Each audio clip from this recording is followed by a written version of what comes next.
এখানে আপনারা ভুল লিখেছেন। এটা লিখেছে কারা?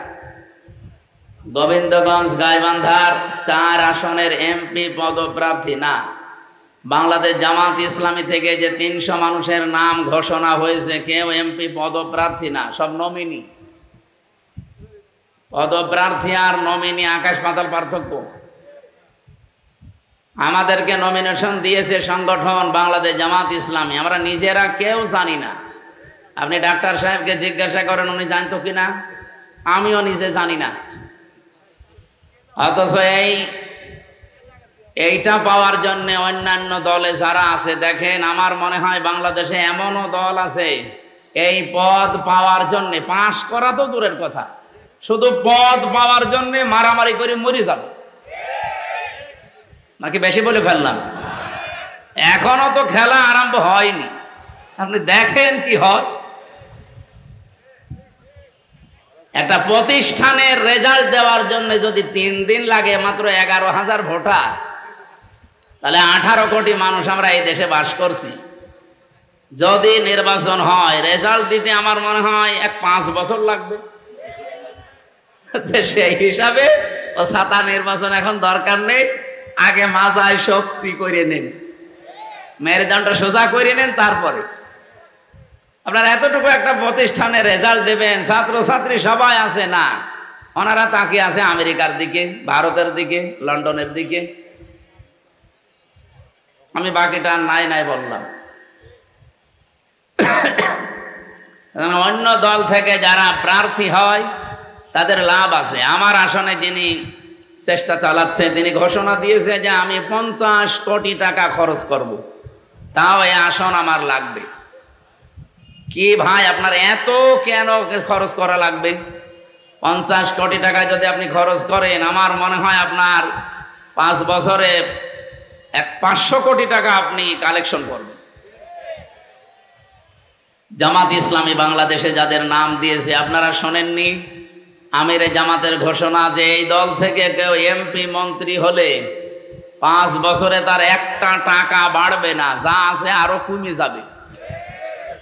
এ ঘোষণা বাংলাদেশের কোনো দল দেওয়ার সাহস রাখে না, পারবেও না। দিলে রাখলেই হবে, খালি ঘোষণা দিলে রাখা লাগবে না। জামাত ইসলামী বাংলাদেশে রাখতে পারে, তার প্রমাণে 1 বছর 1 মাস এদের বিরুদ্ধে একটা চাঁদাবাজির মামলা নেই, ধর্ষণের মামলা নেই। অথচ যারা গলাবাজি করে, যারা এই যে ফাপড় মারে, বাংলায় কি বলে যেন ফাপড় মারে, আপনি দেখেন তো তাদের নামে মামলার পাহাড় জমে গেছে। খালি পেছনের শক্তি থাকার কারণে কিছু হচ্ছে না, এর জবাব জনগণ কিভাবে দেয় তার প্রমাণ ডাকসু আর জাকসু। আমার মনে হয় কারো যদি লজ্জা থাকে, ওর তো অন্তত লজ্জাই মরে যাওয়ার কথা। আশা করছি তাদের হুঁশ ফিরবে। এরপরও যদি হুঁশ না ফেরে, মনে করতে হবে হুঁশ বলে আর কিছু নেই। সুতরাং উনি পদপ্রার্থী না, উনি হচ্ছে নমিনি। জননেতা জনাব ডাক্তার আব্দুর রহিম সরকার দামাত বারকাতুহুমুল আলিয়া, এতদিন পর্যন্ত আপনাদের ভেতরে উনি বেড়ে উঠেছিলেন। আপনারা নিজেরা জবান খুলে বলবেন তো, ওনার ভেতরে এ পর্যন্ত কোনো দুর্নীতি পেয়েছেন? তার মানে আগামীতে উনি আসলে দুর্নীতি হবে না, এ গ্যারান্টি আমরা দিতে পারি। যদি কেউ আসেন এরকম গ্যারান্টি দিতে পারেন, তাহলে আপনি আসেন, অবশ্যই আপনাকে আমরা সামনে ওয়েলকাম জানাবো। তো আমার যা বিশ্বাস, এই দেশে যারা দায়িত্বে আছে, 73টা দল চলছে দেশে, জামাত ইসলামী বাংলাদেশ বাদ দিয়ে কোন দল যেহেতু এ ঘোষণা দিতে পারে নাই, সুতরাং পারার সম্ভাবনাও নেই। আর অন্য কোন দল যদি ঘোষণা দেয় যে আমার দল থেকে এমপি মন্ত্রী হলে তার 1 টাকা 5 বছরে বাড়বে না, কোন দল থেকে দেশে এমপি দাঁড়াবে না, শেষে আমরা ওই বিনা ভোটে পাশ হয়ে যাব। সুতরাং এখনই বলছি না, সাহস যেহেতু আপনাদের নেই, আপনাদের এই ধোঁকাবাজি, প্রতারণা, গলাবাজি এ মানুষ বোঝে। আজকের মাহফিলের প্রধান অতিথি ডাক্তার সাহেবের জন্য দোয়া করছি, আল্লাহ তার এই জীবনটা যেন ইসলামের জন্য কবুল করেন। এ মাহফিলে এতক্ষণ যারাই কথা বললেন, মাওলানা হোসাইন মাহফুজ চুয়াডাঙ্গা, মাওলানা আব্দুল সালাম, বিশেষ অতিথি, অনেকগুলো মানুষের নাম আপনারা দিয়েছেন। এই থানার আমাদের অভিভাবক যিনি ওসি সাহেব এসেছেন আজকে, প্রশাসনের আরও যে সমস্ত ভাইরা এসেছেন, সারা দেশের 630টা থানায় কম বেশি আমার যাওয়া লাগছে। আল্লাহ যেহেতু পরিচিত করে দিয়েছে, কোরআনের দাওয়াত নিয়েই যাচ্ছি। আর যে জোয়ার দেখতে পাচ্ছি, যদি এবার ইসলাম আসে, আমি প্রশাসনের পক্ষে কয়েকটা কথা সামনে বলার এবং বাস্তবে রূপ দেওয়ার চেষ্টা চালাবো 100 ভাগ ইনশাআল্লাহ। তার 1 নম্বরে, অন্যান্য দেশে আমি ঘুরেছি বিশ্বের, বাংলাদেশ পুলিশ বৈষম্যের শিকার হয়ে আছে কয়েক দিক থেকে। তারা এই যে দুর্নীতি মুক্ত করতে পারে না, তার 1 নম্বরে কোনো নেতা খেতা নেত্রীর কথা তাদের শোনার দরকার নেই। আগামীতে ইসলাম যদি আসে, তারা চলবে তাদের আইজির কথা মতো। আইজি হবে আবার নিরপেক্ষ। আইজি যদি এই জাহাঙ্গীরনগর ভার্সিটির ভিসির মতো হয়, 3 দিন পরে রেজাল্ট দেবে, তার যে রেজাল্ট দেওয়া দরকার ওইটা দেবে না। এই জন্য আমরা চাইবো যে ওনাদের বিভাগটা নিরপেক্ষ থাকবে এবং যত প্রশাসনে মানুষ চাকরি করে এই দেশে সবাই চলবে তাদের এই চেইন অফ কমান্ড অনুযায়ী।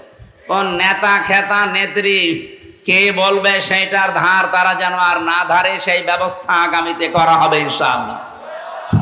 2 নম্বরে, তাদের একটা বিশাল বদনাম আছে যে তারা বাম হাতের ইনকাম করে। এটা আর নেই কারো। কয়েকদিন আগে খুলনা রেঞ্জের ডিআইজি এসেছিল আমাদের কুষ্টিয়ায়, ওনার বাড়ি আপনাদের পাশে বগুড়াতে। ওনার আমি বলছিলাম যে স্যার, আমারও নিয়ে গেছে মেহমান করি, যে এই যে 8 ঘন্টার পরে যারা ডিউটি করে, বাংলাদেশে শুধু পুলিশেরই মনে হয় কোনো ডিউটি শেষ নেই, 24 ঘন্টায় ডিউটি। আমি কি বেশি বললাম স্যার? 24 ঘন্টায় ডিউটি না? পৃথিবীতে আপনি এমন একটা দেশ দেখান তো যে 8 ঘন্টার পরে আরো বেশি ডিউটি করলে তাদের ওভারটাইম দেওয়া হয় না। ওনারা 8 ঘন্টা ডিউটি করবে সরকারি, এরপরে যদি ডিউটি করা লাগে 2-4 ঘন্টা 5 ঘন্টা, 1 মাস পরে হিসাব করে ওভারটাইমের বেতন দেওয়া লাগে। ওনার উপরে ডিপেন্ডেন্ট ওনার মা বাবা ছেলে মেয়ে বউ আরো অনেক আত্মীয় স্বজন আছে। কারণ তারা মনে করে যে প্রশাসনে আছে, ও মনে হয় 2 হাত দিয়ে উপায় করছে। 2 নম্বরে, ওনার যে 30, 32, 35, 40, 42 হাজার টাকা বেতন, বলেন এই যে বাজার চলছে, আপনি একটু কথাগুলো বাস্তবে নিয়ে যাবেন। খালি দোষ দিলেই হবে একজনের। এ লোকটার 42 হাজার টাকা মনে করেন বেতন, অথচ 8 ঘন্টা ডিউটির পরে যত ডিউটি করা হয়, এখান থেকে থানা কয় কিলো আমি জানি না, যেখানেই হোক, এখান থেকে থানার এরিয়া কমপক্ষে 25-30 কিলোমিটার আছে সব মিলে। যেখানে যাবে ওনারা, ওনার মোটরসাইকেল নিয়ে যাক, গাড়ি নিয়ে যাক, জনগণের খেদমতে যাবে তারা পাহারাদার হিসাবে, অথচ তেল কিনা লাগবে, খাবার খাওয়া লাগবে নিজের টাকা দিয়ে। এটা একটা বৈষম্য না? এই জন্যই তো বাম হাতের ইনকাম করা লাগে বাধ্য হয়ে। আর আমরা একবার এই দোষ চাপিয়ে দেই যে পুলিশ মানে ঘুষখোর, ঘুষ খায় কেন? আপনি সেই ব্যবস্থা করে দেন। 8 ঘন্টার পরে ডিউটি করলে ওভারটাইমের টাকা দেওয়া লাগবে, আর যেখানে জনগণের জন্য দায়িত্বে যাবে তাদের খাবারের এবং এই তেল খরচ দেওয়া লাগবে। দেখেন ওরা এরপরে কিছু করে কিনা। এটা ইসলাম আসলে আগামীতে আমরা করব ইনশাআল্লাহ। প্রশাসনের দায়িত্বে আজকে যারা এই মাহফিল শৃঙ্খলা ঠিক রাখার জন্য এসেছেন, আল্লাহ তাদের এই দায়িত্বটা আজকে যেন ইবাদত হিসাবে কবুল করে ইনশাআল্লাহ। মাহফিলের মঞ্চে বসা আছেন সম্মানিত ওলামা ইকরাম। আমি এই শব্দটা আলাদা করে বললাম কেন? কারণ আলেমদের মর্যাদা এত বেশি দিয়েছেন আল্লাহ। ইন্নামা ইয়াখশাল্লাহা মিন ইবাদিহিল উলামা। এই পৃথিবীতে সবচেয়ে বেশি ভয় আমি আল্লাহকে করে আলেমরা। কিন্তু আলেম আবার আলেম হওয়া লাগবে। খালি নামের আগে আমার মতো মুফতি লেখা থাকলে আলেম? এখনো পর্যন্ত বাংলাদেশে বহু আলেম, বহু ইমাম, খতিব, তারা এই ধান্দায় আছে যে যদি ইসলামের পক্ষে কাজ করি, ইসলাম যদি এবার ক্ষমতায় না যায়, তাহলে আমার ইমামতি থাকবে তো। আরে ভাই, আপনি ইমামতি নিয়ে আসেন, আর আপনার এই সন্দেহ কেন হয় যে ইসলাম এবার আসবে না? 92% মুসলমান এই দেশে, আর যে জোয়ার উঠেছে ডাকসু আর জাকসুর পরে, এদেশে আমার বিশ্বাস ইসলাম এবার রাষ্ট্রে যাবে ইনশাআল্লাহ। কোন সন্তান মাইক হাতে নিয়ে যদি বলে যে আমার বাবার সম্পদ আমি পাই কি না পাই আমার সন্দেহ লাগছে, ওটা কি সন্তান নাকি অন্য কিছু? আরে গ্রামের লোক বলবে না যে আপনি নিজের বাবার সন্তান আপনি পাবেন না, মানে আপনি উত্তরাধিকারী সূত্রে তো পাবেন, অন্য কেউ পাবে? যে সন্তান এটা বললে যেমন পাগল। যে মানুষগুলোর জ্ঞান আছে, যাদের নামের আগে আমরা আলেম লেখা দেখি, এখনো তারা অ্যাক্টিভ না। তাই আপনি আবার কবে হবেন? যদি ইসলাম এসে যায় আপনি কিন্তু সমস্যায় পড়ে যাবেন। 100 ভাগ বিশ্বাস করবেন, আমি তো করি এবার ইসলাম এ দেশের রাষ্ট্র ক্ষমতায় আসবে। আমি শেষে হর্ষাই লাগিয়েছি, এটাকে আমি বানালাম। সূরা আলে ইমরানে আল্লাহ জানিয়েছেন ওয়ালা তাহিনু ওয়ালা তাহজানু ওয়া আনতুমুল আ'লাউনা ইন কুনতুম মুমিনিন।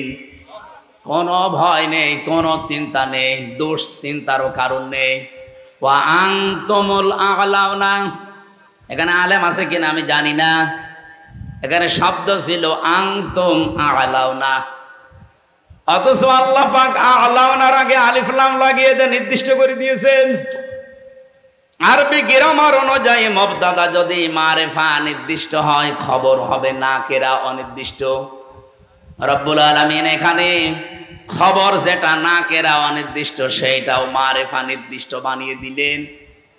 খবর যদি কোনো সময় মারিফা হয়ে যায় ফিদুল হাসরা, হসরের ফায়দা দেয়। বাংলা অর্থ দাঁড়ায় হবে, শুধু হবে না, শেষে হর্ষাই লাগাতে হবে। আল্লাহ পাক যেহেতু গ্যারান্টি দিলেন নিজে যে বিজয় তোমরা হবে যদি শুধুমাত্র মুমিন হতে পারো। বাংলার মুসলমানেরা জবান খুলে বলবেন বিজয় দেওয়ার একচ্ছত্র মালিকানা কার? মুমিন হওয়ার দায়িত্ব কার? আল্লাহ মুমিন হবে আর আপনি কি করবেন? হ্যাঁ, না হয়নি ভাই। আল্লাহ তো মুমিন আছে, ওনার নামই তো মুমিন। সুতরাং আপনাকে মুমিন হওয়ার শর্ত লাগিয়েছে আল্লাহ। যদি এবার আমরা সত্যিকারের মুমিন হতে পারি, মাস্ট বি আল্লাহ তার কথা রাখবে। নাকি আল্লাহ এরকম যে সকালে এক কথা আর বিকালে আর এক কথা বলে? রব্বুল আলামিন বলেন আতাম্মাত কালিমাতু রাব্বিকা সিদকাও ওয়া আদলা লা মুবাদদিলা লিকালিমাতি ওয়া হুয়াস সামিউল আলিম। সূরা আনআমের 115 নম্বর আয়াতের ভেতরে পাবেন 8 নাম্বার পারার প্রথম নাম্বার পৃষ্ঠার 11 নাম্বার লাইনে আছে। যত তাফসীর আমি পড়েছি আয়াত নিয়ে, আমার কাছে এই 3টা বিষয় ধরা পড়েছে। আল্লাহ পাক বলেন, হে নবী, আমি যে কালাম পাঠালাম এর প্রত্যেকটা কথা সত্য। 2 নম্বরে সিদক ওয়া আদলা, এটা ন্যায় ইনসাফ দিয়ে পরিপূর্ণ। 3 নম্বরে আমার কোরআনে আমি যা বললাম কিয়ামত পর্যন্ত কোনো পরিবর্ধন নেই। যা বলেছি ওটা হবে। এই জন্য আমরা এত সাহস নিয়ে বলতে পারছি এবার ইসলাম জায়গা মতো যাবে ইনশাআল্লাহ। এই জন্য যারা এখনো দদুল্লামার অবস্থায় আছেন যে জমি বাবার পাই কি না পাই, এ ধান্দা কি ভালো? আপনি তাহলে মনে হয় অন্য কারো সন্তান। বাংলাদেশের বৈধ নাগরিক আমরা, 92% মানুষ আমরা এখানে মুসলমান। এবার আপনি 100 ভাগ বিশ্বাস নিয়ে বাড়ি যেতে পারেন। যেভাবে জোয়ার উঠেছে, ঝড় উঠলে ঝরা পাতাগুলো আকাশে ওঠে। এবার ঝড় উঠেছে, অবশ্যই এই ঝড়ে কেউ কেউ যারা আমরা পড়ে আছি নিচে, আমাদেরকে আল্লাহ উপরে তোলার জন্য এই ঝড় সৃষ্টি করে দিয়েছে। জাহাঙ্গীরনগর বিশ্ববিদ্যালয়ে মুসলিম শব্দ পর্যন্ত বাদ দেওয়া হয়েছিল। ইসলামী সাবজেক্ট যে কয়টা ছিল, কেউ পরিচয় দিলে তাকে হত্যা করা কোনো ব্যাপারই না, এরকম জায়গা ওইটা। অথচ সেখানে আজ নারায়ে তাকবীর আল্লাহু আকবার ধ্বনি উঠতেছে। এটা একটা আশ্চর্য না? এতগুলো কাজ আল্লাহ যখন করে দিচ্ছে সামনে, সামনে রাখছো চক্ষু যাই আছে, আমার মনে হচ্ছে আল্লাহ সবগুলোতে বিজয় দেবে ইনশাআল্লাহ। দল মত জাতি বর্ণ ধর্ম নির্বিশেষে, যেহেতু গোবিন্দগঞ্জ নাম শুনলে বোঝা যাচ্ছে এখানে অন্য ধর্মের লোক আছে, এজন্য সবাইকে নিয়ে আমরা আল্লাহর দরবারে শুকরিয়া জানাচ্ছি, যেহেতু তাদেরও মালিক আল্লাহ। তাদের মালিক কে? গত পরশুদিন আমার কুষ্টিয়ায় অনুষ্ঠান ছিল। পরশুদিন না কালকে? কালকে কি বার? শুক্রবার ছিল। হ্যাঁ, জুমার নামাজ পড়ে আমি ওদের যে কেন্দ্রীয় মন্দির, ওই মন্দিরে গিয়েছিলাম। ওখানকার যিনি কেন্দ্রীয় মন্দিরের সভাপতি, সবার সাথে কথা বলার পরে প্রায় 100 ঘর হিন্দু আছে ওই পাড়াতে। ওনারা আমাকে আশ্বস্ত করেছে যে আবার আপনাকে আমরা ভোট দেব, কিন্তু আমাদের যে দাবিগুলো আছে আমরা যেন আতঙ্কে না থাকি, এইটা আপনারা দেখবেন। আমরা গ্যারান্টি দিয়েছি যে ইসলাম যদি আসে এই দেশের কোনো ধর্মের মানুষ আতঙ্কে থাকবে না ইনশাআল্লাহ। আপনার ধর্ম আপনি পালন করেন, আমার দাওয়াত দেওয়ার দরকার আমি দেব। কি কথা বলেন না কেন? সুতরাং দলমত নির্বিশেষে যারা এসেছেন, আসেন আমরা আমাদের মালিক যিনি সত্যিকারের মালিক তার দরবারে শুকরিয়া আদায় করি, বলেন আলহামদুলিল্লাহ। এই পৃথিবীতে আল্লাহ যখন খুশি হয় কারো উপরে, এই এদিকে তাকান, এখানে একটু নড়াচড়া কম করে, আমরা একটা ক্লাস করব ঘন্টাখানিক, থাকবেন তো? এই পৃথিবীতে আল্লাহ যখন কারো উপরে খুশি হয় তখন তার বাড়িতে আল্লাহ কন্যা সন্তান পাঠায়। তাহলে যাদের মেয়ে আছে আপনি বিশ্বাস করতে পারেন যে আল্লাহ আপনার উপরে অন্তত খুশি হয়েছে। মেয়ে হলে খুশি হয় আল্লাহ, কিন্তু যার মেয়ে হয়েছে এই লোকটা নারাজ, এরকম মানুষ নেই? আপনাদেরকে আহ্বান জানাচ্ছি, আল্লাহ যেই কাজ করতে পেরে উনি খুশি, আমরা ওই কাজ পেয়ে খুশি কিনা বলেন তো? আজকে থেকে আর রাগ করবেন না। আপনি জান্নাত পাবেন কি পাবেন না সে গ্যারান্টি কিন্তু আপনি নিজেও দিতে পারেন না। পারেন না? কিন্তু আমি গ্যারান্টি দিতে পারি, যার মেয়ে বাড়িতে একটা মেয়ে আছে, যদি 3টা দায়িত্ব পালন করতে পারেন মাস্ট বি আপনি একটা জান্নাত পাবেন। না, আমারও ভুল হয়েছে। একটা জান্নাতের কথা আমি কোরআন আর হাদিসে পাইনি। কোন মানুষ যদি পৃথিবীতে একটা মেয়ে লোকের জন্য 3টা কাজ করে আল্লাহ তাকে জান্নাত দেবেন, এই কথা পেয়েছি। কিন্তু যত জায়গায় আপনি জান্নাতের বর্ণনা দেখতে পাবেন কোরআনে, আপনি দেখবেন অধিকাংশ জায়গায় আল্লাহ বহু বচন দিয়েছেন। আপনি একটু চেষ্টা করেন কোরআনের এই আয়াতটা বোঝার। জান্নাতিন তাজরি মিন তাহতিহাল আনহার ওয়া মাসাকিনা তাইয়্যিবাতান ফি জান্নাতি আদন। এই যে শব্দের ভেতরে 2টা জান্নাত বললাম, 2টাই কিন্তু বহু বচন। আল্লাহ এক বচন দিতে পারতেন, একটা জান্নাত বহু বচন, মাসাকিন বহু বচন দিলেন কেন? আমরা যারা আরবি গ্রামার বুঝি, পৃথিবীর বহু ভাষায় আমরা দেখেছি এক বচন বহু বচন আছে, কিন্তু আরবের নিয়মটা আলাদা। এখানে এক বচন আছে, দ্বিবচন আছে, বহু বচন আছে। আমি আয়াতটা নিয়ে গবেষণা করলাম, যে চিন্তা করে দেখলাম যে আল্লাহ জান্নাতের কথা বলতে গেলে এখানে বহু বচন লাগিয়েছেন কেন? যেহেতু আরবিতে এক বচনের পরে দ্বিবচন হয়, এরপরে 2-এর উপরে গেলে সেটা বহু বচন হয়।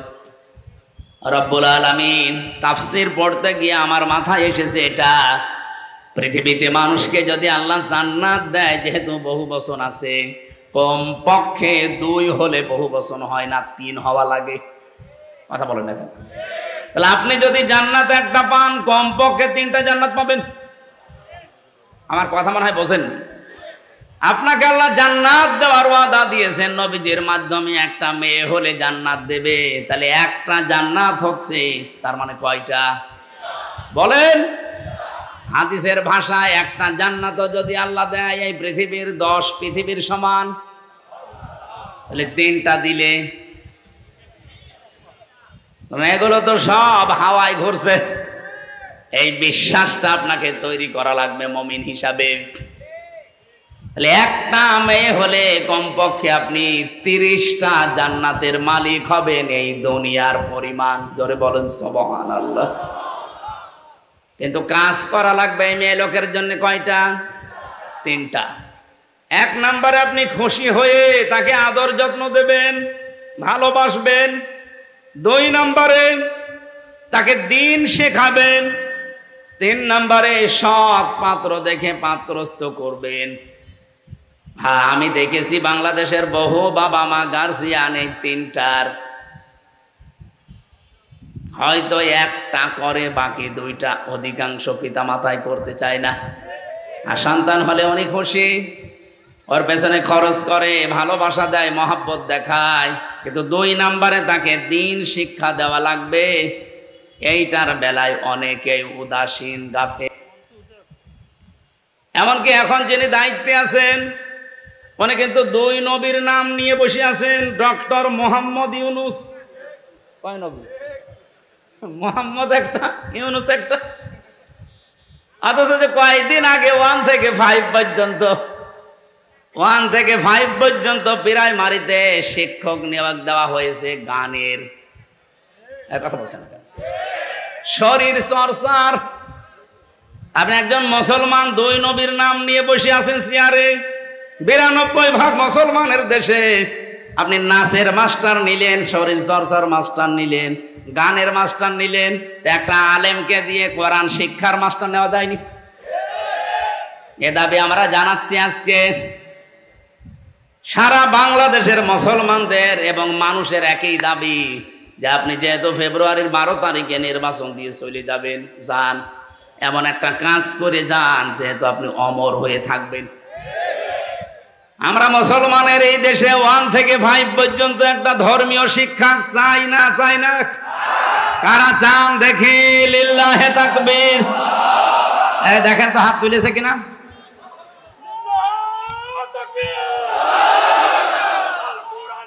আলহামদুলিল্লাহ। আমাদের এই দাবি যদি ডক্টর মোহাম্মদ ইউনুস পর্যন্ত, আমি জানি যে যাবে, কারণ কত ফেরেশতা বসে আছে দেখেন। এইটা কি রহমান কাতিবেন না? পৌঁছিয়ে দেবে জায়গা পর্যন্ত। ওনার কান পর্যন্ত যাওয়ার পরও যদি কিছু নাও করে, আমার আরশ পর্যন্ত চলে গেছে।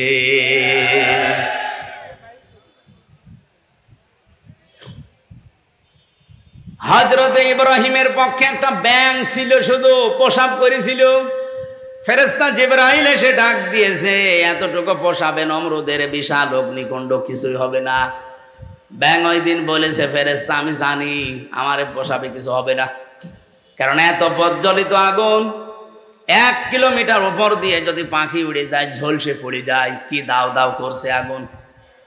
সেখানে আমি এত দূর থেকে শুধু পেশাব করছি, আমি জানি কিছু হবে না, কিন্তু আমার মালিক আল্লাহকে দেখাতে চায় যে আমি নবী ইব্রাহিমের পক্ষে আছি, নমরুদের বিপক্ষে আছি। আল্লাহ তার এই কথাটা এত বেশি পছন্দ করেছিলেন, ওই দিন থেকে আইন পাশ হয়ে গেছে, কিয়ামত পর্যন্ত যত ব্যাঙ দুনিয়ায় আসবে, ব্যাঙের পেশাব পাক। শুধু ইব্রাহিম নবীর পক্ষে থাকার কারণে ব্যাঙের পেশাব যদি পাক হয়ে যেতে পারে, আমরা যে আজকে কোরআনের পক্ষে শুধু হাত তুলে জানান দিয়েছি, কিয়ামতের দিন এটা যেন নাজাতের ওসিলা হয়ে যায়। গাইবান্ধাবাসী, তাহলে কন্যা সন্তান হলে প্রথম আপনার দায়িত্ব ভালোবাসা। আপনি খুশি হয়ে ভালোবাসবেন, তাকে মহব্বত করবেন। 2 নম্বরে দ্বীনের শিক্ষা দেওয়া। কিন্তু সে পরিবেশটা যদি নষ্ট করে দেওয়া হয়, তো শিক্ষা দেব কোথায়? সবাই তো আর মাদ্রাসায় ছেলে মেয়েকে দেয় না। কথা বলছে না কেন? স্কুলেই দেন। মুসলমানের দেশে স্কুলের সিস্টেমগুলো এই করেন, 1 থেকে 5 পর্যন্ত পড়লেও যেন ইসলামের মৌলিক নিয়ম নীতিগুলো অলরেডি জেনে ফেলে, এরকম ব্যবস্থাটা করে দেন। আর সেইটা এখন কিন্তু সময়। আগে যারা ছিল, আমি নাম নিতেও ঘৃণা করি, এই জালেমা মহিলার, ওরা 1 থেকে 5 পর্যন্ত পড়ার পর একটা ছেলে বৃত্তি পরীক্ষা দেয়। আমি নিজেও বৃত্তি দিয়েছি। এরপরও 8এও বৃত্তি পরীক্ষা আছে। 100 মার্কের কোরআন আর হাদিস ছিল আগে, আমি নিজে পরীক্ষা দিয়েছিলাম। 15.5 বছরে জালেমা যাদের দায়িত্ব দিয়েছিল, এই শিক্ষামন্ত্রী নামে কলঙ্ক, এই নাস্তিক গুলো 1 থেকে 5 পড়ার পর বৃত্তি পরীক্ষা দেবে, 100 মার্কের কোরআন হাদিসের শয়তানরা তুলে দিয়েছে। আমরা চাই ওটা আবার পূর্ণ বহাল করা হোক। হ্যাঁ, কথা বলে না কেন? আরে মানুষ পরীক্ষার ছলে হলেও পড়ে, ওটা যদি সিলেবাসে না থাকে ও তো আস্তে আস্তে সবই ভুলে যাবে। গত বছর আমি জেল থেকে বের হওয়ার পরে একটা মাহফিলে এসেছিলাম, এই যে পাশের জেলা নীলফামারী। নীলফামারীর একটা থানা আছে কিশোরগঞ্জ, ওখানে একটা বৃদ্ধাশ্রম আছে, দেখতে গিয়েছিলাম। যে দেখি এদিকে 25 জন মা, এদিকে 25 জন বাবা মুরব্বী সব বসে আছে। যেই কয়জনের সাথে কথা বলেছি সবগুলো হাওমাও করে কাঁদছিল। এক মহিলা আমার হাত চেপে ধরে, মুরব্বী মানুষ, বলছে, বাবা আমার 3টা ছেলে মেয়ে সব বিদেশে থাকে, কিন্তু আজকে আমি এখানে পড়ে আছি এই বৃদ্ধাশ্রমে। বললাম, আপনার কি মনে হয় এখানে পড়ে থাকার কারণে বলেন তো? অনেক আমার 2টি কথা বলেছিলেন। 1 নম্বরে প্রথম দোষটা আমার, 2 নম্বরের দোষ আমার পুত্রবধূর। প্রথম দোষ আমার এই 3টা ছেলে মেয়ে সব হায়ার এডুকেটেড, অনার্স মাস্টার্স করা, সব বাইরের দেশে থাকে। আমি তাদেরকে দ্বীনের শিক্ষা, কোরআনের শিক্ষাটা ছোটবেলা থেকে দেইনি, এইটা আমার অপরাধ। হ্যাঁ, ঠিক আছে। 2 নম্বরে আমার যে পুত্র বধূ সবগুলো মডার্ন, আল্ট্রা মডার্ন। এরা আমার ছেলেদেরকে কান ভাঙিয়েছে যে এই বুড়ি মানুষ বাড়ি রাখার দরকার নেই। শেষ পর্যন্ত তারা তো চলে গেছে, আমারে রেখে গেছে এই বৃদ্ধাশ্রমে। আমি এখন এই যে 24 ঘন্টা কাজ কাম নেই, শুধু পড়তে থাকি, মাঝে মাঝে কোরআন হাদিস ইসলামের ইতিহাস পড়ি। আমি বুঝি এই ছেলেটারও দোষ না, দোষ এখন আমার মনে হচ্ছে। কারণ আল্লাহর কোরআনের যে জ্ঞানটা, ওয়াকাদা রাব্বুকা আল্লা তা'বুদু ইল্লা ইয়্যাহু ওয়া বিল ওয়ালিদাইনি ইহসানা। আল্লাহ বলেন, আমি রায় দিলাম, আমি রায় দিয়ে দিলাম, সিদ্ধান্ত দিলাম, ফায়সালা দিলাম, আমি আল্লাহ লিখে দিলাম, আমি আল্লাহ ছাড়া কারো ইবাদত করা যাবে না। আর তোমাদের মা বাবা যাদের আছে তাদের সাথে ভালো ব্যবহার করা লাগবে। আল্লাহর পরে যাদের স্থান তারা কারা? বলেন বলেন। সেই মা বাবা, তাদেরই তারা স্থান জানে না, কারণ তারা এ বিষয়ে জ্ঞান অর্জন করে নাই। তাদেরকে যেহেতু আমরা শেখাতে পারি না, এই জন্য প্রথম দোষটাই আমার। আমরা আশা করব যারা দায়িত্বে আছেন আপনারাও মুরব্বী হবেন।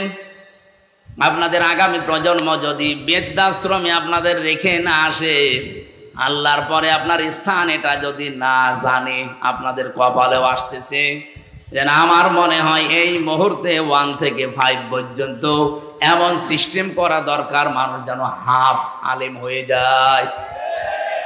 এ দাবি কি শুধু আমার একার না সবার? মেয়েটার জন্য 3 নম্বরে আপনি সৎ পাত্র দেখবেন। আজ মেয়ের বাবা যারা, অনেকে সৎ পাত্র দেখে না, দেখে যে এই ছেলের মাল আছে কিনা, নাকি এ জেলায় সব নেই? বলেন তো, নবীজি তার 4টা মেয়ে বিয়ে দিয়েছিলেন, সবচাইতে আদরের যেটা ফাতেমা তো জহরা। কত ধনী এই মানুষের সন্তান বিয়ের প্রস্তাব দিয়েছে, বিশ্বনবী বলেন না। উনি যদি চিন্তা করতেন যে ধনী মানুষের কাছে দিলে আমার মেয়ে সুখে থাকবে, মক্কার বহু ধনাঢ্য মানুষেরা তাদের প্রস্তাব দিয়েছিল, একটাতেও রাজি হয়নি। এমন একটা মানুষের সাথে নবীজি রাজি হয়েছেন যার নিজের বাড়ি বলেও ছিল না, নবীর বাড়িতে থাকতো। এজন্য সৎ পাত্র হওয়া লাগবে। আমি ঝিনাইদহে একটা বাড়িতে অনুষ্ঠানে ছিলাম, আমাকে চা দিল, কাপ দিয়েছে স্যার, কিন্তু পিরিচ দেয়নি। অথচ লোকটা টিওনো, আপনি টের পাচ্ছেন? আমি তো হেসে ফেলেছি, জ্ঞানী মানুষ তো বুঝে ফেলেছে। আমার দিকে তাকিয়ে বলছে, হুজুর আপনি কেন হাসলেন? আমি কিন্তু জানি আপনি মনে করছেন আমি টিওনো? আমি একটা থানা পুরা উপজেলার প্রধান। আমি আপনাকে চা খেতে দিয়েছি, শুধু কাপে পিরিচ দেয়নি নিচে, আপনি হাসলেন। বাস্তবতা এটা, গত পরশু দিন এই পিরিচটা ভেঙে গেছে, কাপটা নিচের যেটা। আমি ইচ্ছা করলে কিনতে পারতাম, আমি 1000টা পিরিচ কিনতে পারতাম। গতকালকেও আমার অফিসে একটা বিশাল বান্ডিল এসেছিল, শুধু সই করতে বাকি। সই করে দিলে ওই 8 লাখ টাকা আমি পেয়ে যেতাম। এরকম পিরিচ 1000টা কিনতে পারতাম। সেই ছোটবেলায় আমি আমার মায়ের কাছে, মাওলানার কাছে, উস্তাদের কাছে আমি শিখেছি যে ঘুষ খাওয়া এটা হারাম। ওই দিন থেকে এই পর্যায় পর্যন্ত আমি আজও কোনো ঘুষ খাইনি। এত কষ্টের জীবন যাপনে আছে, এই যে অন্যায় অবৈধটা আমার সমর্থ থাকার পরও আমি করি নাই। এই জন্য আল্লাহ অন্য দিক থেকে আমারে পুষিয়ে দিয়েছে। রব্বুল আলামিন আমার স্ত্রীকে বানিয়েছে আমার মন মতো আল্লাহওয়ালা। আমার সন্তানগুলো ঠিক আল্লাহ ওইভাবেই মন তৈরি করে দিয়েছে। যতটুকু দেওয়া হয় অতটুকুতেই তারা আত্মতুষ্টি, আত্মতৃপ্তিতে আছে। আপনি যদি হারাম ইনকাম করেন, আপনার স্ত্রী, আপনার সন্তানাদির মন ও আল্লাহ ঠিক ওই রকম করে দেবে। এই কথা বোঝেন? এটাকে আমি বানালাম। সূরা তাহা 16 নম্বর পারা 19 নম্বর পৃষ্ঠা 13 নম্বর লাইনের 124 নম্বর আয়াতে এই তথ্যটা আছে। অমান আ'রাদা আন যিকরি ফাইন্না লাহু মাঈশাতান দনকা ওয়া নাহশুরুহু ইয়াউমাল কিয়ামাতি আ'মা। রব্বুল আলামিন বলেন, আমার বিধান বাদ দিয়ে যারা ইনকাম করবে, বলেন তো ঘুষ খাওয়া এটা আল্লাহর বিধানে আছে? হ্যাঁ বলেন বলেন। আল্লাহর বিধানের বাইরে যারা উপায় করে, ইনকাম করে, চর্ম চোখে দেখতে মনে হয় যে বিশাল সম্পদের মালিক হয়ে যাচ্ছে, আল্লাহ বলেন আমি দঙ্কা করে দেই। ওর জীবনের এই উন্নতিতে কোনো বরকত থাকে না। হ্যাঁ, হয়তো প্রতিদিন 2 লাখ টাকা করে আসবে ঠিক, কিন্তু 2.5 লাখ টাকা চলে যাবে এরকম রাস্তা বানিয়ে দেব। আসবে প্রতিদিন বৈধ অবৈধ ভাবে 2 লাখ করে, যাবে প্রতিদিন কত? লাভ হচ্ছে না লস হচ্ছে? এটা তো একটা গেল। সবচাইতে বড় বিষয়, আমি ওর অন্তর থেকে শান্তি তুলে নেব। এই দঙ্কা শব্দের ব্যাখ্যা হচ্ছে ওর জীবনের কোনো কিছুতে আমি শান্তি রাখবো না। ওর বউ চলবে ওর অবাধ্য হয়ে, সন্তান আদিগুলো নষ্ট হয়ে যাবে, কারণ এই প্রভাব পড়বে। হারাম ইনকাম করে যা খাওয়াচ্ছেন এই সন্তানগুলো হারাম হয়ে যাবে। এতটুকু আল্লাহ যদি শেষ করে দিতেন আয়াতি পড়তাম না। এর পরেরটা আরো ঝামেলা। ওয়া নাহশুরুহু ইয়াউমাল কিয়ামাতি আ'মা। কিয়ামতের দিন ওকে যখন তুলবো, ওর চোখ থাকবে না, অন্ধ হয়ে উঠবে। আমি আল্লাহর সামনে দাঁড়িয়ে বলবে, ক্বালা রাব্বি লিমা হাসারতানি আ'মা। হে আল্লাহ, আমার তো চোখ ছিল, আমি অন্ধ কেন? রব্বুল আলামিন এবারে মানে কঠিন কথা জানালেন যে আমি ওকে সঙ্গে সঙ্গে ধমক দেব। ক্বালা কাযালিকা আতাতকা আয়াতুনা ফানাসিতাহা। তোর সামনে আমার আয়াতগুলো এইভাবেই তেলাওয়াত হতো। হাজার হাজার আলেম ওলামা নবী রাসূলরা তোকে এইভাবে শুনিয়েছে। আমার আয়াতগুলো শোনার পরে এভাবে না শোনার ভান করেছিলি, জানার পরে যেভাবে না জানার ভান করতিস, যেভাবে ভুলে গিয়েছিলি জানার পরে, আজকে তোরে আমি আল্লাহ ভুলে গেলাম। তুই যে আমার বান্দা ছিলি, তুই যে আমার বান্দি ছিলি, কোনদিন আমার এই জবানে তোর নাম আমি আর উচ্চারণ করব না। বলেন নাউজুবিল্লাহ। ও গাইবান্ধাবাসী, কিয়ামতের দিন যদি আল্লাহ আমাকে না ডাকে, আমার নাম ধরে তার জবানে, আপনার নাম ধরে যদি কিয়ামতে আল্লাহর ডাক না দেয় যে তোর নাম আর কোনোদিন উচ্চারণ হবে না, যা। নিজের নাম উচ্চারণ না হলে কেমন লাগে আপনি জানেন? আমি যখন আয়না ঘরে ছিলাম, মাটির নিচে আমি নিজে দেখেছি, মাটির নিচের ওই দেওয়ালে লেখা আছে, কেউ কেউ এই নখ দিয়ে বড় বড় নখ হয়ে যায়, খুশিয়ে খুশিয়ে দেওয়ালের সাথে লিখেছে যে ভাইরা এই যে নাম্বার লিখেছি, কেউ যদি বাইরে যেতে পারেন এই নাম্বারে যাবেন যে এই নামের মানুষটা আজও বেশি আছে। মানুষটা পড়ে আছে আজ 8 বছর 10 বছর 14 বছর পড়ে আছে, কেউ জানে না। আমার সাথে যারা ছিল 7 বছরের মানুষ আমি পেয়েছি, পাগলের মতো হয়ে গেছে, এত বড় বড় চুল। তার মানে 6 মাস 1 বছর পরে তাদের চুল কেটে দেয় কোনো কায়দায়। আমি তো অল্প দিন ছিলাম, এই জন্য আমার অত কিছু হয়নি। ওর নাম যে কি, লোকটা নিজের নাম পর্যন্ত ভুলে যায়, কারণ কেউ তারে ডাকে না। নিজের নামে দুনিয়ার এই জমিনে কেউ না ডাকলে কত আফসোস লাগে, কত দুঃখ লাগে, কত কষ্ট লাগে নিজের ভেতরে। আল্লাহ পাক বলেন কিয়ামতের দিন তোর নাম আমি আমার মুখ দিয়ে আর কোনো দিন উচ্চারণ করব না। তুই যে আমার বান্দা ছিলি, তোকে আমি বানিয়েছিলাম, আমি ওটা ভুলে যাব। এই আয়াতটা পড়ার পরে আমার সবচাইতে বেশি টেনশন হয়, ওয়াকাযালিকাল ইয়াউমা তুনসা দিয়েছেন আল্লাহ, জীবনেও আপনার নাম আর উচ্চারণ হবে না, ওই শেষ।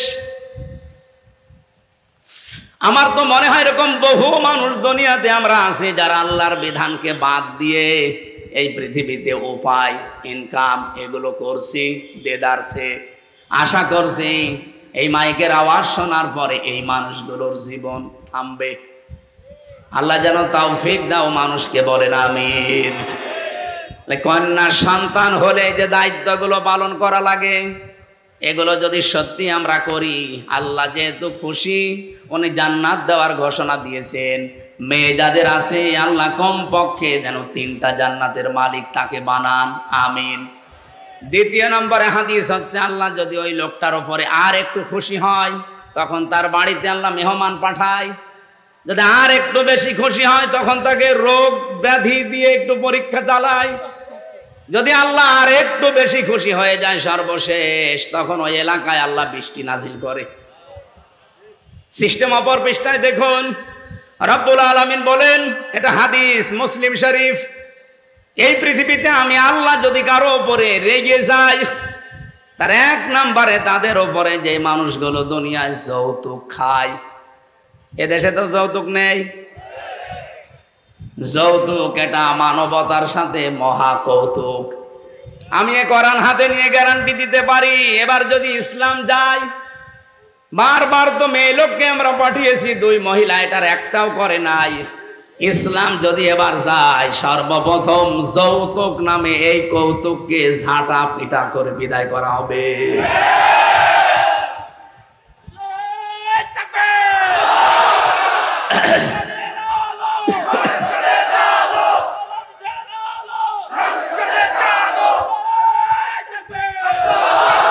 রংপুর বিভাগের মানুষেরা, এটা শুধু যৌতুকের বিষয় না, বহু বাড়িতে আমরা এখনো পর্যন্ত দেখি 200, 300, 500 মানুষকে নিয়ে যাচ্ছে বরযাত্রী। না এই জেলায় এসব নেই, কোথায় পেয়েছেন ভণ্ডামি? বরযাত্রী ইসলামে নেই, বরযাত্রী ইসলামে নেই। এগুলো এসেছে হিন্দুদের সংস্কৃতি থেকে। হ্যাঁ, ইসলামে আছে অলিমা। কি অলিমা করা লাগে? ছেলের বাড়ি না মেয়ের বাড়ি? তা আপনি যদি কিছু করতেই চান, ছেলের বাড়িতে আপনি অনুষ্ঠান করবেন, 200-500 না 1000 মানুষ খাওয়ান, কোনো অসুবিধা নেই। আপনি মেয়ের বাবার বাড়িতে তার অনুমতি ছাড়া, তার সন্তুষ্টি ছাড়া একটা পানও খাওয়া আপনার জন্য জায়েজ নেই। আর আপনি 200 মানুষ নিয়ে খাওয়াচ্ছেন গরুর মতো। আজকে থেকে সিদ্ধান্ত নেওয়া লাগবে যে যেটা ইসলামে নেই, এই বরযাত্রীর দাওয়াত পেলেও আমি আর জীবনে যাব না। কারা কারা রাজি আছেন দেখি? অনেকে হাত তুলছে না। ঠিক আছে, এখানে যারা বিয়ে করেছেন সত্যি করে বলবেন, বিয়ে যারা করেছেন, অলিমা করেছেন, কারা কারা হাত তোলেন তো? আন্দাজে হাত তুলছেন না? ওসি সাহেব হাত তুলতে পারিনি, তার মানে উনি অলিমা করিনি, বরযাত্রী নিয়ে গেছে। সিস্টেম হয়তো জানতো না, আগামীতে এই সিস্টেম বাংলাদেশে থাকবে না। এদেশে যদি মেয়ে বিয়ে করতে চান, আপনি বিয়ে করে নিয়ে এসে ওলিমা করবেন ছেলের বাড়িতে। যৌতুকের টাকা না খেয়ে আমার মনে হয় পায়খানা করে খেয়ে ফেলা ভালো। হ্যাঁ, কারণ পায়খানা খেলে মাত্র একটা গুনাহ হবে, কবিরা গুনাহ। আর যৌতুকের টাকা যারা নেন ডবল গুনাহ হবে, একটা কবিরা আর একটা জুলুমের গুনাহ। যতদিন পর্যন্ত এই টাকা আপনি শ্বশুর শাশুড়িকে ফেরত না দেবেন, ততদিন আল্লাহ আপনাকে মাফ করবে না। বেশি বললে আবার আমিও ঝামেলায় পড়ে যাব, কারণ আমি একটা সাইকেল নিয়েছিলাম, এটা ফেরত দেওয়া লাগবে। আমি যদিও দিয়েছি ওইটা, তারপরেও যদি শ্বশুর বলে না ওই সময় সাইকেল আর এখন সাইকেল দাম আকাশ পাতাল, টাকা আরো দে, অসুবিধা নেই, আমি দিয়ে দেবো। তো যারাই নিয়েছেন দেওয়া লাগবে। এই যে বারবার বরযাত্রী নিষেধ করছি যেতে, অলিমা করার জন্য বলছি, আমার 3টা মেয়ে, আমার বাসা লাগবে না। এই কথা বলে দেখেন না, ইসলামে যেহেতু নেই এই কাজটা, এই সমাজে বন্ধ হওয়া দরকার। এই গাইবান্ধা থেকে এই সংস্কার আরম্ভ হওয়া দরকার ইনশাআল্লাহ। আপনারা আরম্ভ করেন তো সামাজিক ভাবে, দেখবেন হয়ে যাবে। সংস্কার যখন চলছে সারা দেশে, এইটা নিয়ে সংস্কার হোক। এদেশে আর কোন যৌতুক থাকবে? ইসলাম আসলে তো থাকবেই না। আমরা নিজেরাও এখন চেষ্টা চালাবো। 2 নম্বরে আল্লাহ আরেকটু যখন রেগে যান যারা গেবত করে তাদের উপরে, অথচ গেবত এখন আমাদের কাছে ঘি ভাতের মতো হয়ে গেছে। 3 নম্বরে আল্লাহ আর একটু যখন রেগে যায় কারো উপরে, যে লোকটা মিথ্যা কথা বলে। এদেশে তার এটা নেই। আগস্টের 5 তারিখের আগের কথা বাদ দেন, আমার তো মনে হচ্ছে আগস্টের 5 তারিখের পরে যত মিথ্যা মামলা আর মিথ্যা সাক্ষী বেড়েছে, নাকি এ জেলায় বন্ধ আছে? সারা দেশের অবস্থায় এক, মিথ্যা মামলা আর মিথ্যা সাক্ষী, এটা 180 মাইল বেগে অনেকে চালাচ্ছে। আরে ভাই, আপনি অত্যাচারিত, আপনার চাইতে আমি কি মাজলুম কম? আমি তো মামলা দিলে, মিথ্যা সাক্ষী জোগাড় করলে 1000টা করা যায়। আমার বিনা কারণে মিথ্যা একটা মামলা দিয়ে মিথ্যা 4 জন সাক্ষী জোগাড় করে 3 বছর আমারে ফাঁসির কন্ডেম ছেলে রেখে দিয়েছিল। আমার বাবার কাছ থেকে ওরা প্রায় 32 লাখ টাকা খেয়েছে। আমার তো এখন তারা যদি মাফ চায়, আমার মনে হয় ওই টাকা ফেরত নেওয়া দরকার। আগস্টের 5 তারিখের পরে খুব বেশি হলেও 9 তারিখের দিকে আমারে কল দিয়েছিল যে ওসি আমার মামলার আয়ু, বলছে হুজুর মাফ করে দিয়েন। কে আপনি? বলছে আমি সেই মিজান। ও, মাফ তো করে দেব, অসুবিধা নেই, আমার টাকা ফেরত দেন। মাঝে মাঝে বহু টাকা আপনি আমার বাবার কাছ থেকে নিয়েছেন, আমার বাবা সব হিসাব করে রেখেছে, ওই টাকাগুলো ফেরত দেন, আপনারে মাফ করে দেব। কি করলেন এতগুলো টাকা নিয়ে? খেতেও তো পারেন না, যা করেছিলেন এখন পালিয়ে থাকেন। অবৈধ ইনকাম করলে যে কি হয় তার বাস্তব প্রমাণ এই ফ্যাসিস্টরা। কথা বলেন না কেন? কিছুদিন আগে আমি সিঙ্গাপুরে ছিলাম, মালয়েশিয়া, 2টা রাষ্ট্র যেহেতু পাশাপাশি, যে হোটেলে উঠেছিলাম নিচতলায় নেমে দেখি 2 জন বসে বসে চা খাচ্ছে আর মুখ নিচু করে আছে। চেহারা দেখে আমি চিনে ফেলেছি, যে সালাম দিলাম, বলছো হুজুর আমরা আগেই পালিয়েছি। আরে ভাই, আপনি তো বলবেন ওয়ালাইকুম আসসালাম, না বলছো হুজুর আমরা আগেই পালিয়েছি। 3 তারিখে ভাব দেখলাম যে ভালো না, এই জন্য রাতে টিকিট কেটে চলে এসেছি। আমি ওই সময় ওনারে বলেছিলাম আপনি পালালেন কেন? আপনার না 620টা বাড়ি? কত? 620টা বাড়ি ওই লোকটার। ওরা সাহেব পাড়া বানিয়েছে মালয়েশিয়ায়, সিঙ্গাপুরে ফ্ল্যাট নিয়েছে, কানাডায় ওরা বানিয়েছে, লন্ডনে বানিয়েছে বেগম পাড়া, বিভিন্ন দেশে তো আছেই, বাংলাদেশেও বহু জায়গায় তাদের বাড়ি। আল জাজিরা রিপোর্ট দিয়েছে ওই লোকটার বাড়ির সংখ্যা 620টা। আল্লাহর কি ইশারায় একটা বাড়িতেও থাকতে পারে না, হোটেলে থাকে। আমি বললাম আপনি বাইরে বের হতে পারেন না, সব সময় এখানে পড়ে থাকেন। হুজুর বাইরে যাব, কোন আশায় যাব? 20 লাখ বাঙালি থাকে মালয়েশিয়া, আমারে যদি দেখতে পায় পিটিয়ে ভর্তা বানিয়ে ফেলবে। এই জন্য বাইরে যায় না, খালি এখানে আর নিচতলায় আসি মাঝে মাঝে চা খাওয়ার জন্যে। আপনি দোয়া করেন। আমি বললাম, দোয়া আপনার জন্য আসবে? আপনি যা করেছেন আপনার জন্য দোয়া আসবে। এই জন্য জালেমদের পরিণতি কি হয়েছে এটা দেখার পরও যদি এখনো কারো হুঁশ না হয়, আমার মনে হয় এরা যেন নেপালের দিকে তাকায়। দেখেন না, মন্ত্রীদেরকে নদীর ভেতরে চুবাচ্ছে। এখন আরম্ভ হয়েছে মোদির ওখানে। বাংলাদেশ থেকে মনে হচ্ছে সারা বিশ্ব শিখে ফেলেছে। অবৈধভাবে কেউ আর আগামীতে টিকে থাকার চেষ্টা করবেন না, জীবনেও পারবেন না। কারণ সে ভুল এদেশের মানুষের ভেঙে গেছে। এক কথা বলে না কেন? এই দেশ থেকে শিক্ষা নিয়েছে সিরিয়া, এই দেশ থেকে শিক্ষা নিয়েছে নেপাল, এই দেশ থেকে শিক্ষা নিয়েছে দাদারা। দেখেন কি হয় দাদার। আমার তো মনে হয় কোরআন হাদিস পড়ে যতটুকু পেয়েছি, মোদির করুণ পরিণতি হবে এই কারণে শয়তান আল্লাহর ঘর টুকরা টুকরা করেছে। আল্লাহর কত ঘর সে ভেঙেছে বলেন তো? আল্লাহর ঘরের ইট পাথর খোলে নাই, ওর কপালে লাগিয়েছে এটা। দেখেন কি টুকরা টুকরা হয়। আল্লাহ পাক বলেন, ইন্নাহুম ইয়াকিদুনা কায়দা ওয়া আকিদু কায়দা ফামাহিলিল কাফিরিনা আমহিলুহুম রুয়াইদা। পৃথিবীর মানুষেরা বিভিন্ন ষড়যন্ত্র চক্রান্ত করে, তখন আমি ঢিল দেই। ঢিল দিতে দিতে এমন পর্যায়ে পৌঁছায়, ও জায়গায় যাবার পরে ওর আর ফিরে আসার কায়দা থাকে না। যেমন ফেরাউনকে, ওকে আল্লাহ সুযোগ দিয়েছিল, ওই সময়ও যদি নদীর পাশে থেকে ফিরে আসতো তাও বেঁচে থাকতো, অন্তত এ করুণ পরিণতি হতো না। ওর বৃদ্ধি এত বেড়েছিল, ফেরেশতা জিবরাইলকে আমার আল্লাহ একটা ঘোড়া দিয়ে পাঠিয়ে দিয়েছিলেন, মেয়ে ঘোড়া, মাদি ঘোড়া। ফেরাউন যেটা চড়েছিল ওটা টাট্টো ঘোড়া। ওর সামনে যখন এসে লাফ দিয়েছে, এই পুরুষ মানুষের মতো এই ঘোড়াও দিয়েছে লাফ। মাঝখানে যাবার পরে যেভাবে করেন পরিণতি আপনারা বিভিন্ন তাফসিরে শুনেছেন। রব্বুল আলামিন বলেন, মানুষ অন্যায় করতে করতে যখন দেওয়াল পর্যন্ত চলে যায়, ওকে আর ফিরে আসার সম্ভাবনা থাকে না। এই জন্য আমাদের যখন সময় আছে, এই মিথ্যা মামলা, মিথ্যা কেস থেকে, মিথ্যা সাক্ষী থেকে যদি আগামীতে এই বাংলাদেশে বাঁচতে চান, দলমত দেখা যাবে না, সবাই মিলে ইসলামকে সংসদে পাঠাতে হবে।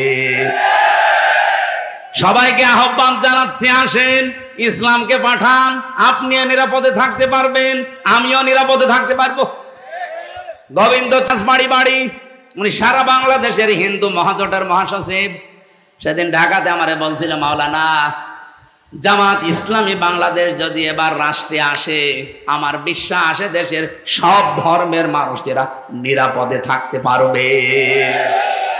তা হিন্দু মানুষ কথা বুঝে ফেললো, আর আপনার বুঝে আসে না। আপনি কোন ধান্দায় আছেন?